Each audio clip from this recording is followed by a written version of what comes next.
હાય friend, હું છું હિરલ. સ્વાગત છે તમારું દિયા કિચનમાં. તો આજે હું તમારી સાથે શેર કરીશ હોમમેડ સાબુની રેસિપી, જેમાં આપણે છે તે બે પ્રકારના સાબુ બનાવીશું. એક છે જે ચારકોલ સાબુ અને બીજો છે જે સ્ક્રબ સાબુ. તો ચાલો આપણે રેમેડીઝની શરૂઆત કરીએ. તો હોમમેડ સાબુ બનાવવા માટે સૌથી પહેલાં મેં અહીંયા સોપ બેઝ લઈ લીધો છે. તેને આપણે નાના નાના પીસ કરી લેશું. સોપ બેઝ છે તે તમને ઓનલાઈન કે પછી સાબુ બનાવતા હોય એ દુકાને મળી રહે છે.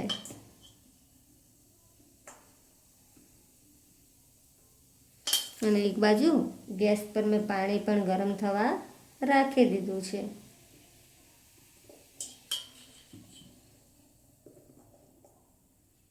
આ વિડીયોમાં હું તમારી સાથે બે રીતના સાબુની રેસિપી શેર કરીશ.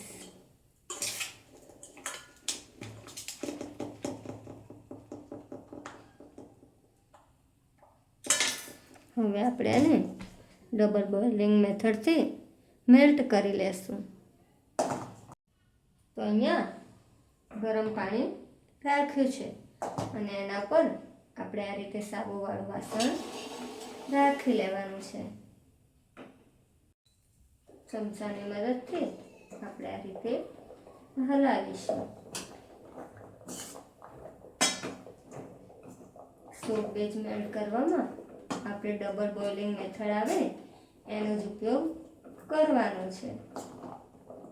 પાણી છે ત્યાં મિશ્રણમાં ના પડી જાય તેનું આપણે ખાસ ધ્યાન રાખવાનું છે.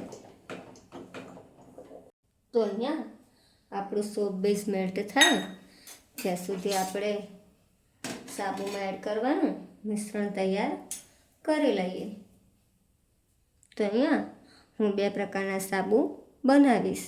એક છે જે ચારકોલ બનાવીશ, જે પૂરી બોડીમાં આપણે ઉપયોગ કરી શકીએ છીએ, અને એક છે તે હું સ્ક્રબવાળો બનાવીશ, જેનાથી આપણે મોઢું ધોઈ શકીએ છીએ. તો અહીંયા ચોખાનો લોટ લેશું 1 ચમચી, એક નાની ચમચી મુલતાની માટી લેશું,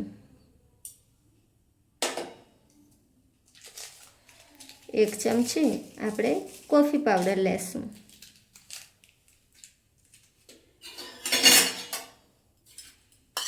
અને થોડું છે તે આમાં આપણે સ્ક્રબ એડ કરીશું.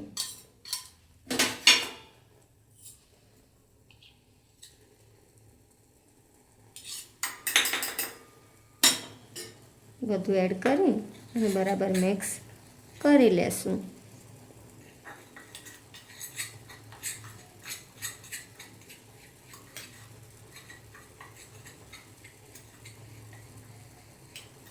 તો આપણું આ મિશ્રણ બનીને તૈયાર છે. અહીંયા આ જે મિશ્રણ છે તે આપણે એક વાટકીમાં એડ કરી લેશું. આ બાજુ જોઈએ તો આપણે સોપ બેઝ છે તે પણ મેલ્ટ થઈ રહ્યું છે. આ પ્રોસેસ કરતી વખતે આપણે ગેસની આંચ છે તે એકદમ ધીમી રાખવાની છે.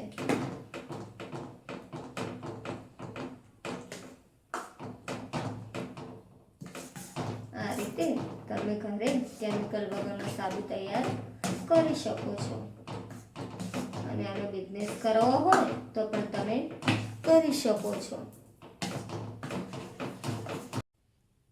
અહીંયા મેં જે ગ્લિસરીન સોપ બેઝ આવે છે તેનો ઉપયોગ કર્યો છે. તમે મિલ્ક સોપ બેઝ લેવું હોય તો પણ તમે લઈ શકો છો. સોપ બેઝ છે તે માર્કેટમાં અલગ અલગ ફ્લેવરના મળતા હોય છે.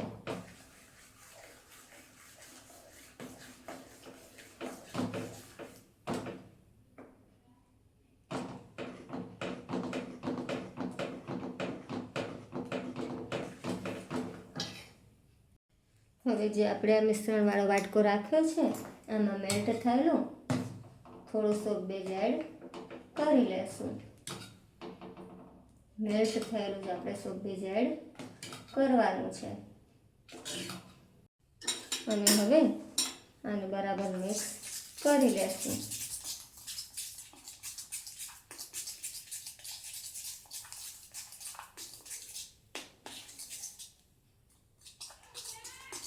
કોઈ પણ ગાંઠો રહી ન જાય એનું આપણે બરાબર ધ્યાન રાખવાનું છે. અને આ પ્રોસેસ છે તે આપણે થોડી જલ્દી કરવાની છે, કારણ કે સોપ બેઝ છે તે જલ્દી જામવા લાગે છે. તો હવે અહીંયા મેં સિલિકોનનું સાબુનું એક મોલ્ડ લઈ લીધું છે, તો તેમાં આપણે એડ કરી લઈશું. અને જો આ મિશ્રણ કડક થાય તો ફરી આપણે ગરમ પાણી પર રાખી અને તેને મેલ્ટ કરી લેવાનું છે. તો અહીંયા જે મિશ્રણ આપણું જામી ગયું હતું તેને મેં ફરી મેલ્ટ કરી લીધું છે.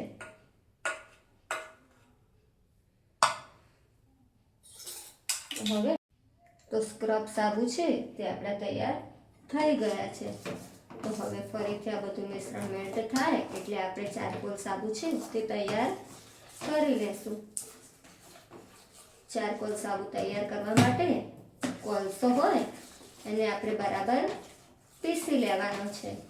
મિક્સરમાં પીસી અને તેને ગળણીથી 3 થી 4 વખત પાવડર ગાળી લેવાનો છે. આ રીતનો પાવડર આપણે તૈયાર કરવાનો છે. ચારકોલ સાબુ છે તે માર્કેટમાં મોંઘા મળતા હોય છે, પણ આપણે ઘરે આ રીતે તેને તૈયાર કરી શકીએ છીએ. બેઝ છે તે એકદમ મેલ્ટ થઈ ગયું છે. તો હવે એમાં ચારકોલ પાવડર એડ કરી લઈશું. ચારકોલ પાવડર અને આપણે થોડો કોફી પાવડર એડ કરીશું અને બરાબર મિક્સ કરી લઈશું. આ સાબુ છે તે ચહેરામાં નિખાર લાવવાનું કામ કરે છે અને આપણે પૂરી બોડી પર પણ ઉપયોગ કરી શકીએ છીએ. ડેડ સ્કિન હશે તો તે દૂર થઈ તો આપણે જ્યારે ચારકોલ એડ કરીએ ત્યારે ફરીથી આવું જામવા લાગે છે. આવું જામે પછી ફરીથી આપણે તેને થોડી વાર મેલ્ટ કરવાનું છે, એટલે તેમાં ગાંઠા ન રહે. તો આપણે ચારકોલ પાવડર એડ કરી અને ફરીથી મેલ્ટ થવા માટે રાખી દીધું છે.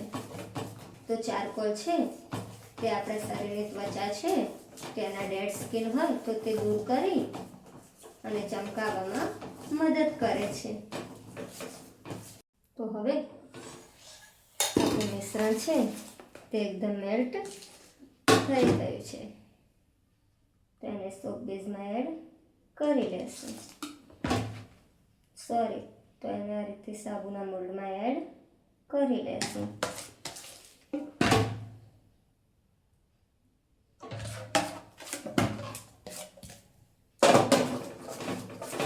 અને ઉપરથી તમારે આ રીતે એસેન્સ એડ કરવું હોય સ્મેલનું તો તમે કરી શકો છો.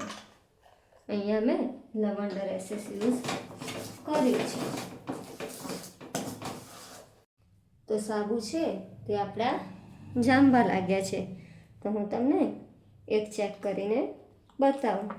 તો તમે જોઈ શકો છો કે સાબુ છે તે આપણા એકદમ ક્લીન નીકળીને તૈયાર થયા છે.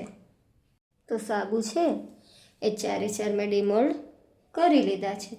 સાબુને હું તમને ફેણ બતાવું કે આપણે ઘરે બનાવેલા સાબુમાં કેટલું ફેણ વળે છે. ઘણા એવું કહેતા હોય છે કે આપણે સાબુ ઘરે બનાવીએ એમાં ફેણ વળતા નથી. તો તમે જોઈ શકો છો કે આપણે ઘરે બનાવેલા સાબુ છે એમાં કેવા ફેણ વળે છે. તો તૈયાર છે આપણે ઘરે બનાવેલા સાબુ. તો આપણે અહીંયા 2 સાબુ તૈયાર કર્યા છે. તો એક છે જે છે સ્ક્રબ સાબુ અને એક છે જે બોડી પર અને ફેસ પર પણ ઉપયોગ થઈ શકે છે, તે છે ચારકોલ સાબુ. તો તમને આ રેસીપી કેવી લાગી? જો તમને ગમી હોય તો વિડીયોને લાઈક, શેર અને સબસ્ક્રાઈબ કરજો. અને બાજુમાં રહેલી બેલ આઇકન ટિક કરજો, જેથી મારી રેસિપીના નવા નવા વિડીયો તમારા સુધી પહોંચી શકે. તો મળીશું એક નવી રેસિપી સાથે. ત્યાં સુધી બાય બાય. Thank you.